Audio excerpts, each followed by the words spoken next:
Hey everyone, welcome to the Becoming a BS Artist series.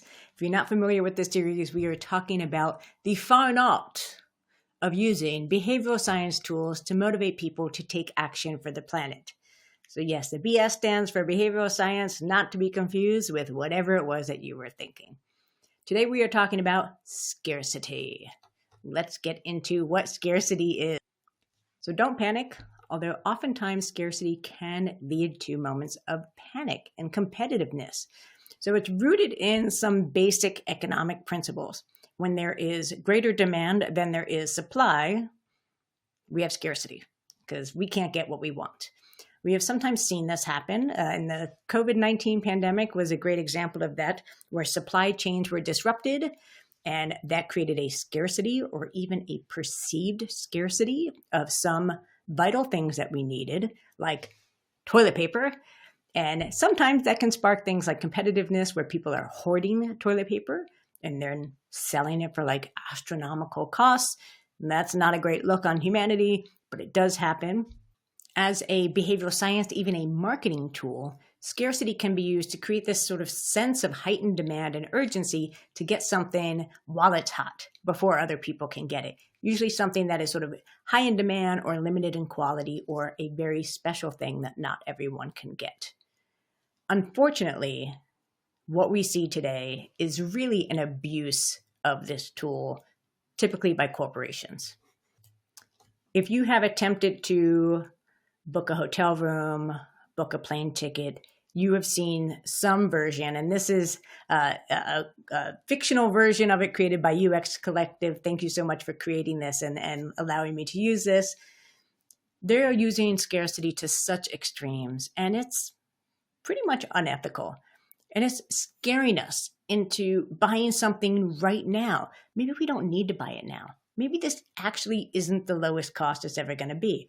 Maybe this many people aren't looking at it right now, right? That is sort of generating this false sense of urgency and even, frankly, fear that we're going to miss out on something when we are just trying to book a plane ticket to go visit our family, right? It doesn't have to be that severe. And really what we want to look at today is how can we use scarcity to motivate action without stressing people out and scaring the shit out of them, because that's not what we want to do here.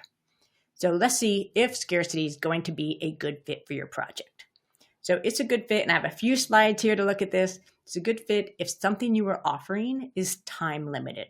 Like Lonely Whale, I got this not that long ago. Lonely Whale invites us to join the challenge to do match funding by a certain time to help them achieve their goal of fundraising. So this is a time-bound offer.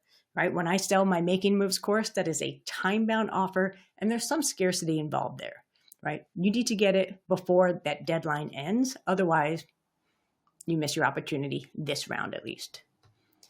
So maybe your offer is time limited. Maybe the item that you are providing is supply limited. And as opposed to like a Suez Canal blockage, this is something that is intended to have limited quantity.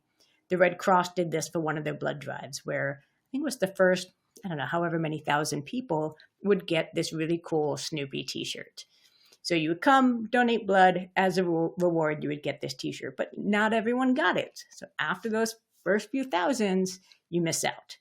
Their goal here was sort of drive that demand for people to come donate blood, which is usually successful for them.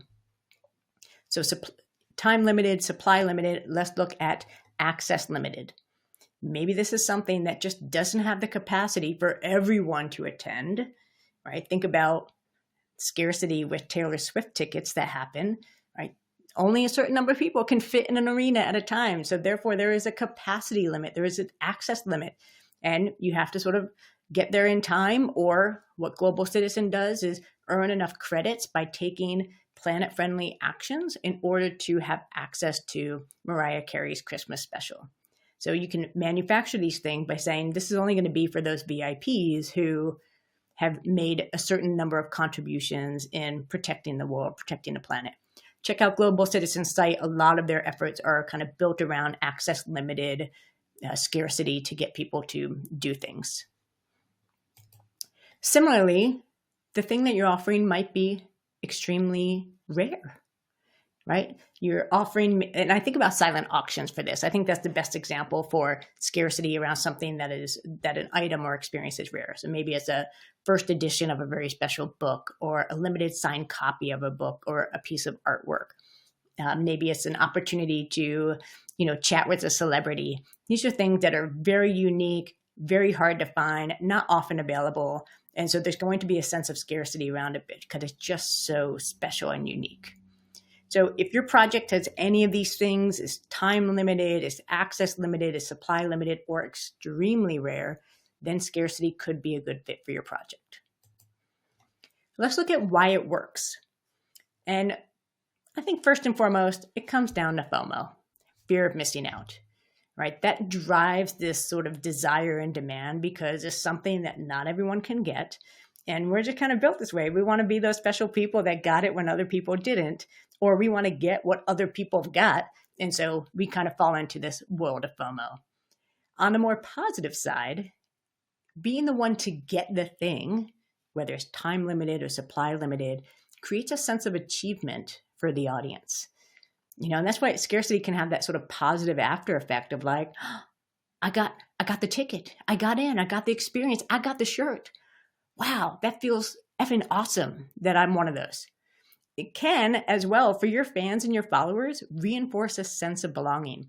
And this example might be kind of small on your screen. This is the Stanley Cup example, not the NHL thing, but like the Stanley Cup thing. So this is an example of their launch calendar. And as I'm sure you know, they've gone just bonkers in terms of demand with all the different kinds of Stanley Cups that you can get and the design, and they have mashups now and partnerships, and everybody wants to collect them, right? They're basically becoming a collector's item. So this tells you which ones have sold out, which ones launched, right? So you know, okay, those are available, I can get those, and which ones are coming up. So like now they're kind of building that advanced demand for their Barbie version of the Stanley Cup. It's like, I know I want to get that, and I know when it's coming out, and I'm prepared. I'm going to be clicking that button on the day of, or being at Target where they're selling them. So that creates a sense of achievement for those who get those Stanley Cups, but also reinforces their belonging. I'm a Stanley Cup person, and I've got this, and that like I'm part of this crew now. So really interesting behavioral psychology around scarcity. I do want to mention that there's a whole other world on scarcity about mental scarcity. And that is about having lower mental bandwidth because of all the things going on in your life that it's really hard to make decisions because honestly, your thought process and your cognitive load is stretched so thin that it's hard to make good decisions that are in your best interest. I am not talking about that today. There is an entire book on that called Scarcity that you can read, and I recommend reading for that other kind of scarcity. So I'm going to talk about specifically around product scarcity here and how we can use that for the services and the products and the behaviors we're asking people to do. So what you need to get started. First, you need to have something special, a unique experience or a special item that people might want to buy or register for, right? Maybe that is a program that you're launching, a special webinar that has a capacity limit, a meet and greet with a, environmental celebrity. Whatever it is, it needs to be special, unique, and people need to want it. There should be a real scarcity element of that item. So if there's truly a limited quantity, that is a real scarcity item. If you have unlimited quantity, but you're saying it's limited, nope, we want to avoid that. Right? We need to stay in the world of ethics here and make sure that there is a real and relevant aspect of scarcity, like it is truly time limited, access limited, supply limited, all of that. And we're not faking it. Don't fake it. We need a way to communicate the offer to our audience members, of course, right? That seems obvious, but I want to state it here. You need to be able to communicate it to them that it is available and what the limitations are, and provide updates on that availability. Don't leave people guessing.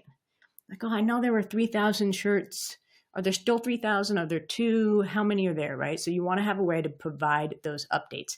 Again, that Stanley Cup example I gave before is a good example of keeping people informed of what's sold out, what's still available, and what's coming up next.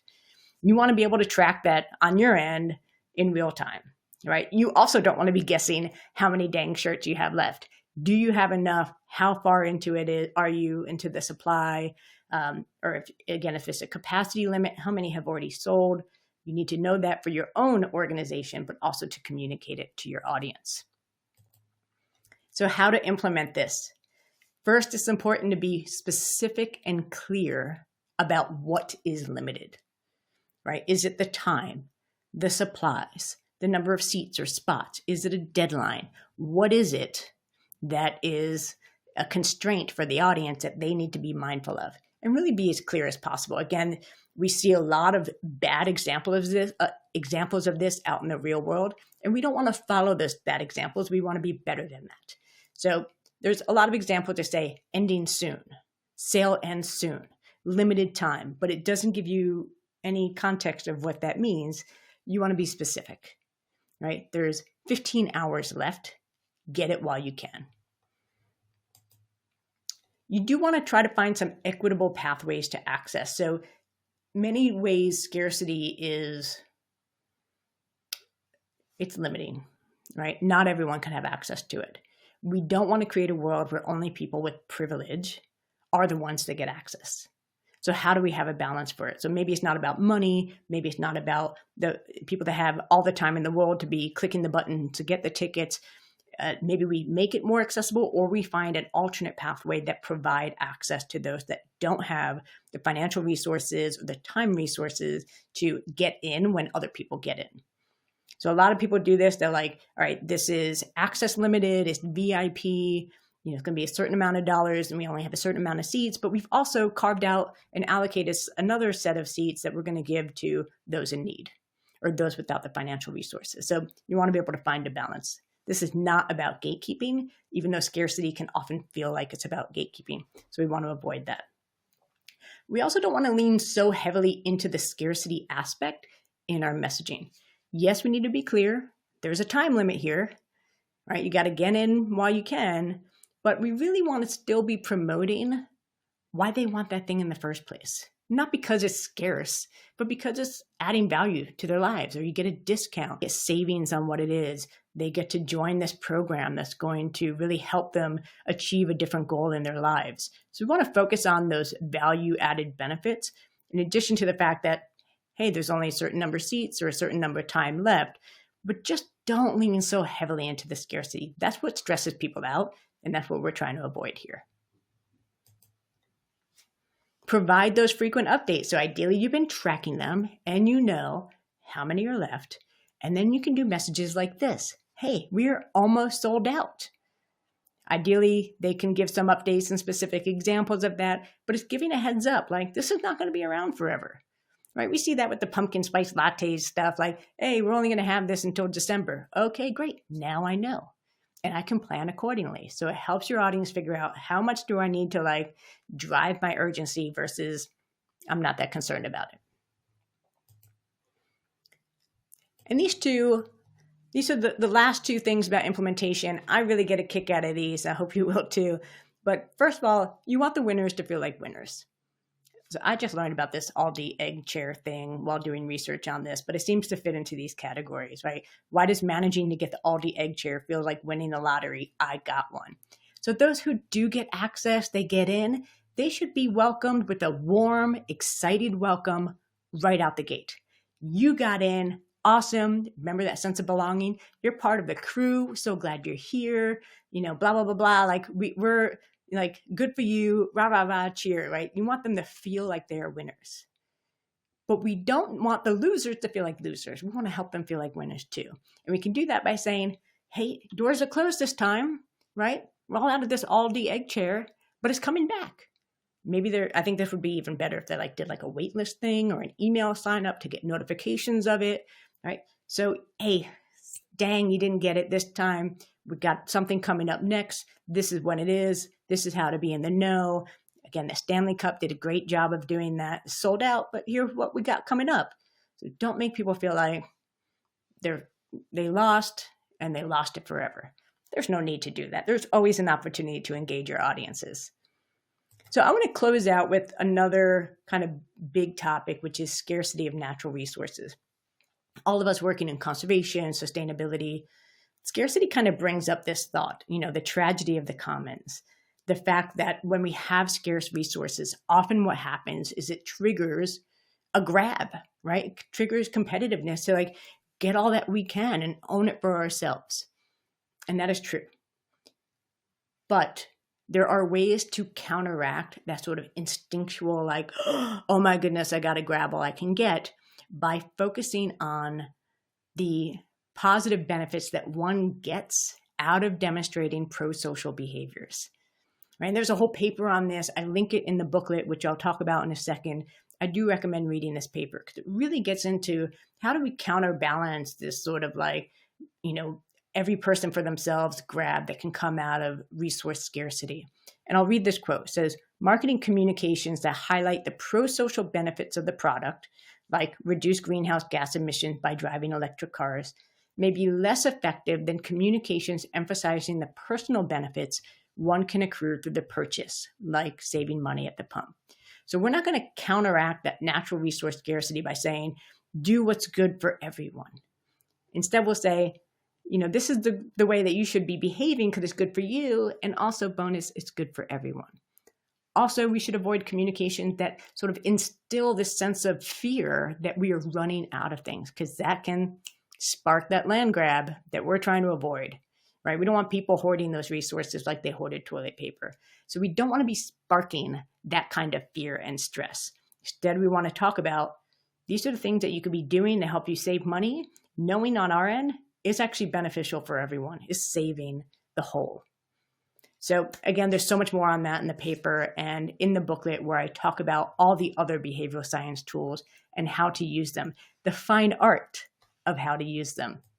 So please check out the booklet on the website, brooktully.com. I hope you enjoy this. Please leave a comment if you have any questions and stay tuned for the other episodes on this topic. Thanks.